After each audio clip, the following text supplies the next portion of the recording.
अब कौन क्या कह रहा है ये एक अलग विषय हो सकता है। अब तक पिछले 1.5 साल में राजस्थान सरकार ने माननीय मुख्यमंत्री जी के नेतृत्व में 2 बजट प्रस्तुत किए और दोनों बजट में जो जो घोषणाएं की गई वो सही रूप से क्रियान्वित हो, इसके लिए सार्थक प्रयास किए गए हैं।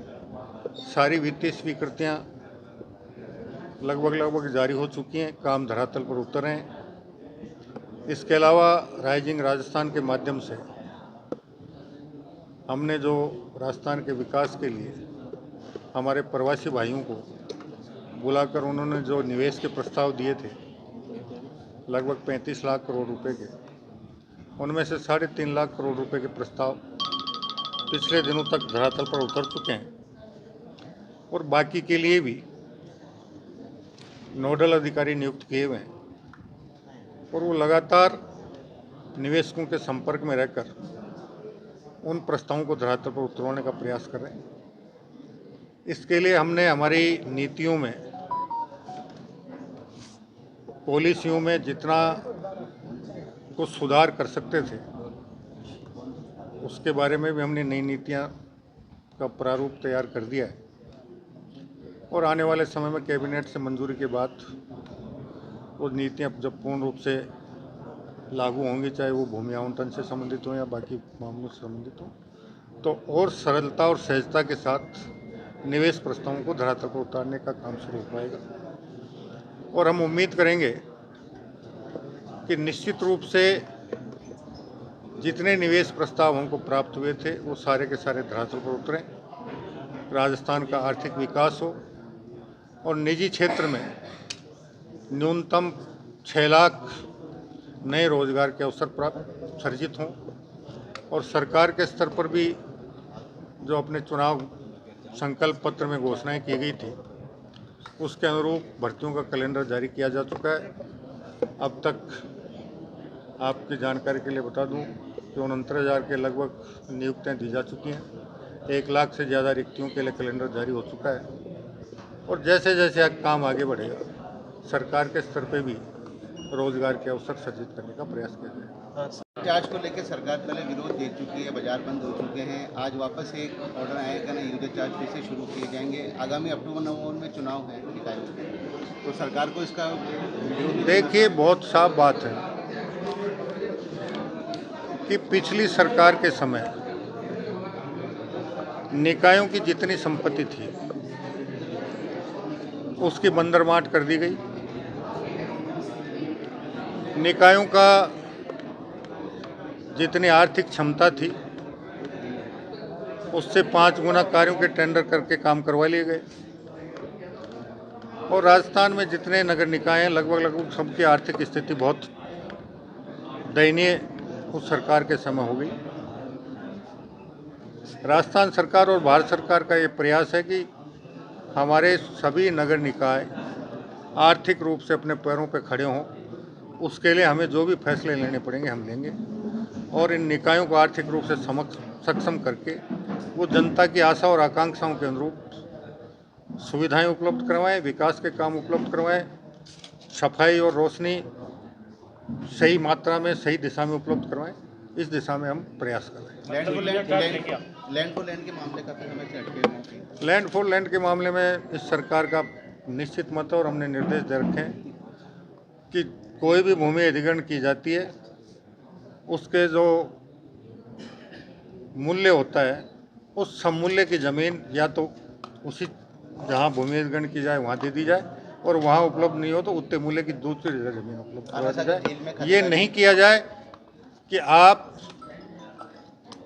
1 लाख रुपए बीघा की ज़मीन का अधिग्रहण करें और 1 करोड़ रुपए बीघा की ज़मीन में लैंड फॉर लैंड में भूमि आवंटन कर दें। अब हमारे शासन में इस प्रकार का कोई काम डील में कई लोगों की खातेदारी की जमीनें हैं वो मैंने बता दिया। अब इसीलिए मैंने आज जिला कलेक्टर को कहा कि 1925 के सेटलमेंट और 1952-55 के सेटलमेंट के कागज इकट्ठे कीजिए, दोनों का तुलनात्मक अध्ययन कीजिए और उसके बाद हम इस मामले में कोई आगे। अच्छा, अभी आपने निरीक्षण किया था अगर अजमेर नगर निगम के कई वार्डों की बात करें तो नगर निगम कई सफाई कर्मचारियों को और कम करने के प्रयास कर रहा है, क्योंकि तो कई जो पार्षद हैं, भाजपा के ही पार्षद हैं, वही परेशान हैं। उन्होंने कई बार नगर निगम में लिख करके दे दिया है कि भाई जो कर्मचारी हैं उन्हें बढ़ाया जाए, लेकिन वो तो कम कर रहे हैं। तो कुछ चुनिंदा देखो, पार्षदों के कम तो कहीं हुए नहीं है। जितने स्थायी कर्मचारी थे उनके अलावा इन्होंने ठेकेदार के माध्यम से भी सफाई कर्मचारियों को काम पर ले रखा है और आज भी इस बारे में चर्चा हुई है। और आने वाले 10 दिन में मानसून आने से पहले पहले विशेष रूप से बड़े नदी, नालों और नालियों की सफाई का काम है वो पूरा करने के लिए निर्देश दिए गए हैं और जिला कलेक्टर को उनकी मॉनिटरिंग करके और रिपोर्ट करने के लिए निर्देश दिया गया है। निगम तो सब दावे कर रहा है कि नाले साफ हो चुके हैं, लेकिन स्थिति अब कुछ और है। ये 3 दिन में जिला कलेक्टर अपने अधिकारियों के माध्यम से इसका भौतिक सत्यापन करा के रिपोर्ट देगी। उसके बाद इस बारे में मैं आगे की बात करूँगा। अगर किसी ने गलत बात कही है तो फिर उसके खिलाफ कार्रवाई हो जाएगी। मंत्री जी, बाड़ी नदी की हम बात करें, अतिक्रमण से भरी हुई है। 100 फीट की कभी बाड़ी नदी हुआ करती थी, अब सिमट के 30 फीट पे रह गई है। अभी भी जलकुंडी लगातार उससे बढ़ती जा रही है, उसको हटाने का कोई प्रयास नहीं किया गया है। 1 साल पहले की तस्वीरें अभी आपने कुछ देर पहले देखी। 1 साल पहले की भी देखी है, इस अभियान के बाद की भी कुछ तस्वीरें मैंने देखी हैं जी। निश्चित रूप से चाहे आपका आना सागर झील हो और चाहे नदी हो, अतिक्रमण एक गंभीर समस्या है और इस बारे में मैंने कलेक्टर से अलग से बात करके और राष्ट्रीय रिकॉर्ड जो मैंने आपसे अभी बताया 1925 का सेटलमेंट और 1952-55 का सेटलमेंट के रिपोर्ट का मिलान करवा कर और इनकी सीमाएं तय करने के लिए निर्देशित किया है। सीमाएं तय होने के बाद आगे की जो भी कार्रवाई होगी विधि अनुसार उसको भी हम संपर्क। सर, स्मार्ट क्या उसमें कोई कार्रवाई रही है? अब देखिए वो मामला सुप्रीम जिम्मेदार वो मामला अभी सुप्रीम कोर्ट में लंबित है।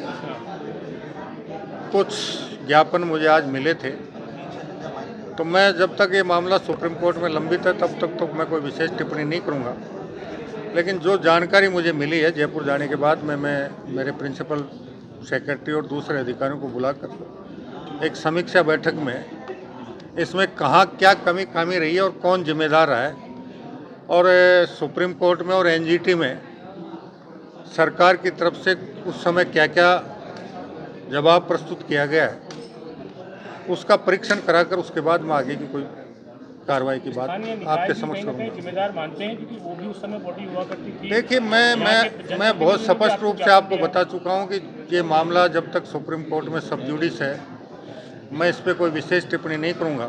लेकिन जो ज्ञापन मुझे मिला है, जो जानकारी कल से आने के बाद आज सुबह तक मुझे इस मामले में प्राप्त हुए, कुछ कागजात भी मुझे कुछ लोगों ने दिए हैं, उनका मैं मेरे अधिकारियों के साथ बैठकर समीक्षा करके परीक्षण करवा कर कहाँ क्या कमी खामी रही है और हमने पूर्ववर्ती सरकार के समय एनजीटी में और सुप्रीम कोर्ट में और हाई कोर्ट में क्या क्या जवाब प्रस्तुत किया गया है वो सही है या गलत है, उसका परीक्षण करने के बाद ही हम इस बारे में कोई टिप्पणी करने में समर्थ हो पाए। कोर्ट के निर्देश के बाद अब वेटलैंड भी नए बनाए जा रहे हैं, वो वेटलैंड का लेकर भी आप लोग दौरा करेंगे या नहीं करेंगे? क्योंकि ये पूरा प्रकरण जो है पहले जब तक मैं न्यायालय के निर्णय को पूरी तरह से पढ़कर समझ नहीं लूँगा तब तक मैं इस बारे में कोई टिप्पणी करने में समर्थ नहीं।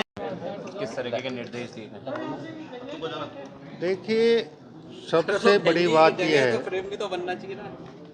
कि वंदे गंगा जल संरक्षण जन अभियान,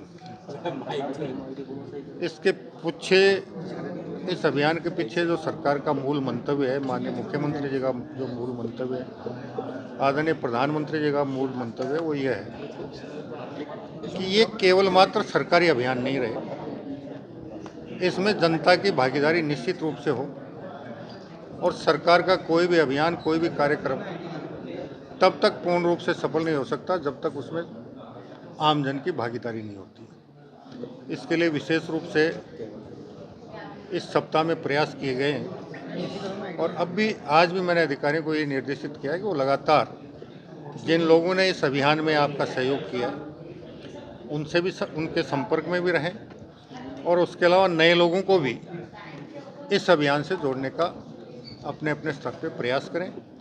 विशेष रूप से शिक्षा विभाग, क्योंकि जुलाई में स्कूलें प्रारंभ हो जाएंगी, तो उनसे भी विशेष रूप से कहा गया है को वो विद्यार्थियों के बीच इस बात को लेकर जागरूकता फैलाएं और विद्यार्थियों को इस बात के लिए प्रेरित करें कि वो इस अभियान का सक्रिय भागीदार के रूप में हिस्सा लें। सर डोटासरा जी ने एक ट्वीट किया है, वो